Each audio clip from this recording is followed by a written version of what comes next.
there's no question that this country lived in grotesque violation of its founding ideals for 200 years, 200 plus years, blind to the hypocrisy. It's unthinkable today. I mean, how could this not have been so obvious that we had created a racial caste system which was completely at odds with Declaration of Independence and what we purported to stand for? So that is all true. And one can understand the lingering anger and resentment that it creates. But I would argue that today barriers have fallen in every mainstream institution. I do not know a single mainstream institution that is not trying to hire and promote as many blacks as possible, whether it's corporations, banks, law firms, the media, Hollywood, foundations, universities, publishing houses, you name it. It is an obsession. It is an obsession. And we have had compensatory policies for a long time. We've had welfare, redistribution of wealth. At this point, I would say that the biggest divide between liberals and conservatives in their worldview is that a liberal will see structural forces as the predominant explanation for any type of inequality. A conservative is more likely to see individual behavioral choices. So I'll put out another thought experiment to you. Yeah. Let's have blacks act like Asians for 10 years in everything relevant to achieving worldly success. So rather than a 71% out of wedlock birth rate, they have a 16% out of wedlock birth rate. Asians, the vast majority of kids are growing up in two-parent families. Rather than a anti-white, anti-acting white culture that demeans academic effort as acting white and stigmatizes students, black peers who are seen as caring too much about doing homework. How about if blacks emulate Asians' fanatical attention to academic success? How about parents emulate Asian parents' overwhelming interest in whether their children are studying, whether they're acing their exams, their refusal to accept anything short of an A, something that was also and still is characteristic of many Jewish parents, which explains why until Asians leapt out ahead, Jews were the most academically successful group. Now, Asians are whooping everybody's ass. Yeah. And how about if blacks also emulate Asians in their negligible crime rates?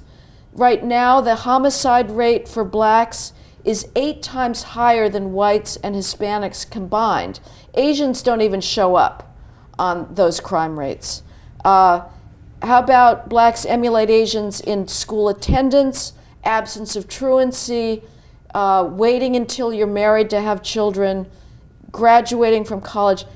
If after 10 years of acting like Asians in all things relevant to economic success, we still saw economic disparities, I would then be very willing to entertain racism as the explanation.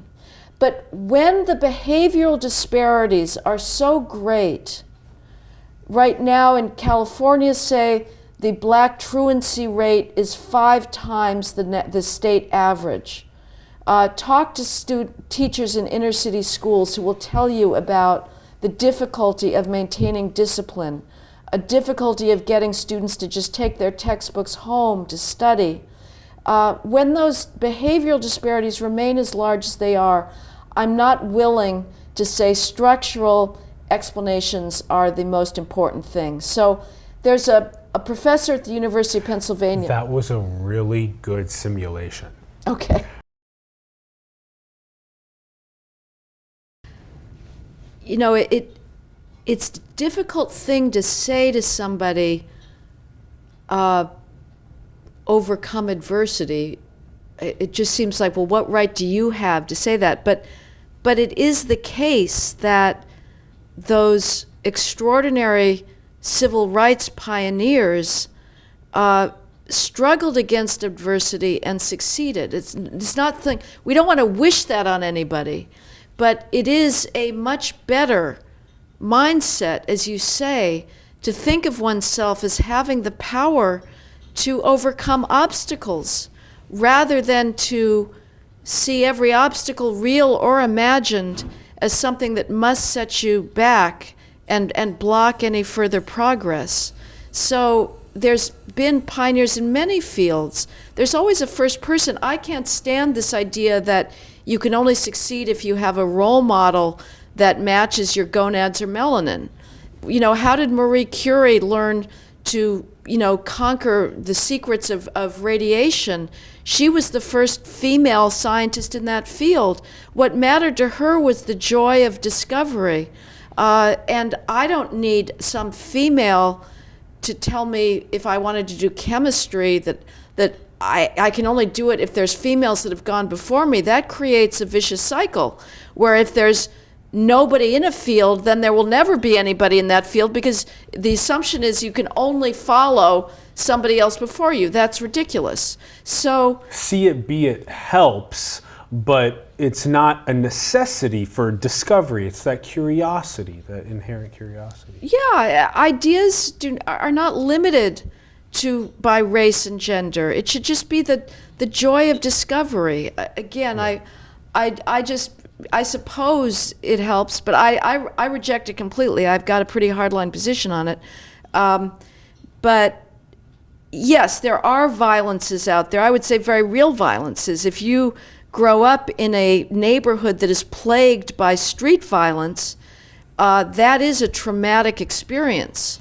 Now, this is something I've also written about, which is crime and policing. And the solution for that is, first, reknit the family, because it is the breakdown. It is in a culture where boys are not being socialized by their fathers, and Daniel Patrick Moynihan saw this in 1965. That is a culture that is going to head towards anarchy. But absent that, the second best solution is sound, respectful, constitutional policing.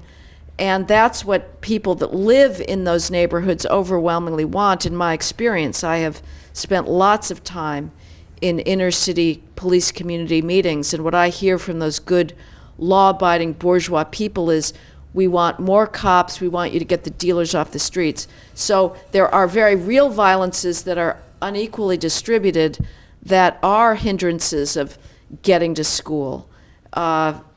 And so society should obviously try to eradicate them, but there has been no dearth of big government projects to try and redistribute wealth and welfare that have not done a whole lot to close the racial divide.